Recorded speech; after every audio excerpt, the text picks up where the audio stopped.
De Heer zij met u en met uw geest. Uit het heilige evangelie van onze Heer Jezus Christus volgens Lucas. Lof zijt u Christus. In die tijd vertelden de twee leerlingen wat er onderweg gebeurd was en hoe Jezus door hen herkend werd aan het breken van het brood. Terwijl ze daarover spraken, stond hij zelf plotseling in hun midden en zei: Vrede zij u. In hun verbijstering en schrik meenden zij een geest te zien. Maar hij sprak tot hen: Waarom zijt ge ontsteld? En waarom komt er twijfel op in uw hart? Kijk naar mijn handen en voeten. Ik ben het zelf. Betast mij en kijk. En gij zijt geen vlees en beenderen, zoals gij ziet dat ik heb. En na zo gesproken te hebben, toonde hij hun zijn handen en voeten. Toen zij het van vreugde en verbazing niet konden geloven, zei hij tot hen: Hebt gij hier iets te eten? Ze reikten hem een stuk geroosterde vis aan. Hij nam het en at het voor hun ogen op. Hij sprak tot hen: Dit zijn mijn woorden, die ik sprak toen ik nog bij u was. Alles moet vervuld worden, wat over mij staat in de wet van Mozes en in de profeten en in de psalmen. Toen maakte hij hun geest toegankelijk voor het begrijpen van de schriften. Hij zei hun: Zo spreken de schriften over het lijden en sterven van de Messias en over zijn verrijzenis uit de doden op de derde dag. Over de verkondiging onder alle volkeren van de bekering en de vergiffenis der zonden in zijn naam. Te beginnen met Jeruzalem moet gij van dit alles getuigen. Woord van de Heer, wij danken God. Beste broeders en zusters, het is inmiddels de derde zondag van Pasen. En ook vandaag, 2 weken nadat wij Pasen begonnen te vieren, horen wij over een moment waarop de leerlingen getuigen mochten zijn van de verrijzenis. Een verschijning hebben gehad van de verrijzenen, van Christus.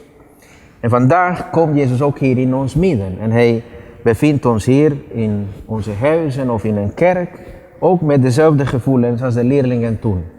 Ze konden ook niet begrijpen dat hij weg was, dat hij verrezen was. Ze konden het ook niet geloven.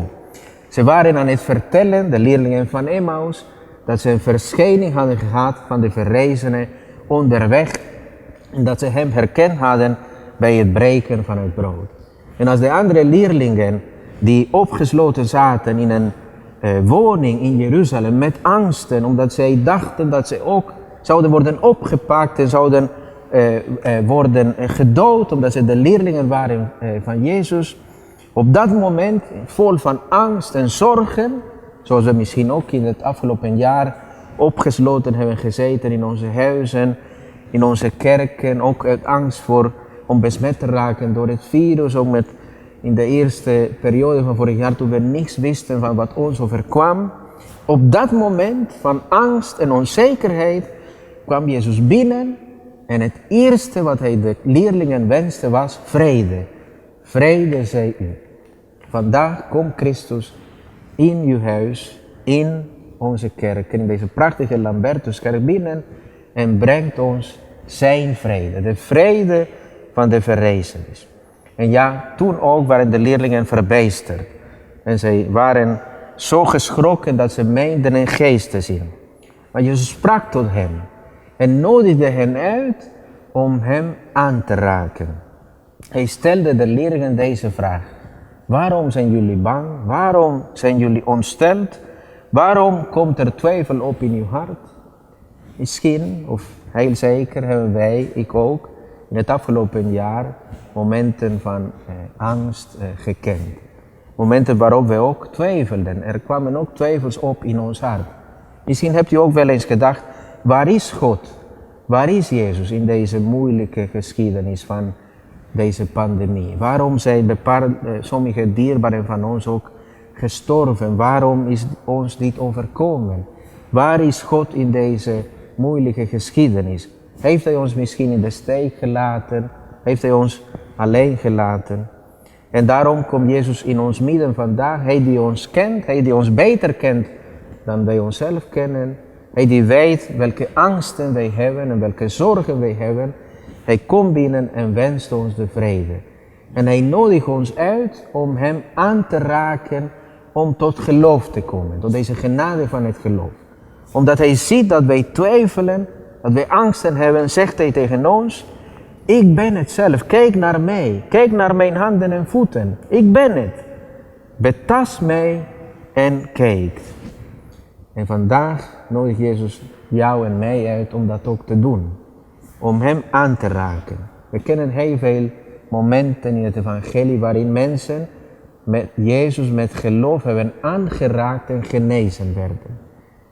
Vandaag nodigt hij jou uit en mij uit om hem aan te raken en om genezen te worden van onze angsten en tot geloof te komen in deze paastijd. Want het is nog niet te laat om hem te verrijzen en te zien en daarvan te getuigen. Hij komt binnen zoals toen met de leerlingen, met Thomas die niet kon geloven dat hij het was. En laat zich door ons aanraken, misschien in een medechristen, misschien ook in een persoon die wij op straat tegenkomen, in een familielid, in een zieke, misschien in een stervende, kunnen wij Christus aanraken. Zoals hij ook eens in een ander moment heeft gezegd: alles wat jullie gedaan hebben voor een van deze geringsten van mijn broeders, hebben jullie voor mij gedaan. Want Christus is ook in de anderen, in onze broeders, in onze naasten. Hij at met hen, hij was met hen en daarna kregen zij opnieuw, zoals ook op de eerste dag van de verrijzenis, een zending.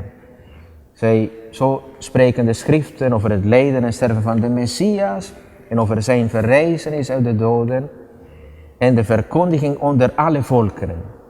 En daarna gaf hij hun de opdracht: te beginnen met Jeruzalem moet gij van dit alles getuigen. Getuigen zijn, dat is onze roeping. Dat is de roeping van alle christenen. Dat is de roeping die wij ontvangen hebben bij het doopsel. Het is niet voorbehouden aan priesters, en nonnen en missionarissen, maar het is de roeping van de gehele kerk. Ook u bent uitgenodigd om getuige te zijn van de verrijzenis. Want u hebt ook Christus aangeraakt in anderen door het geloof. En u bent ook uitgenodigd in deze paastijd om hem te verkondigen aan anderen. Laten wij vandaag om deze genade vragen van het geloof, zodat wij Jezus aanraken in de anderen en van hem zijn getuigen kunnen zijn.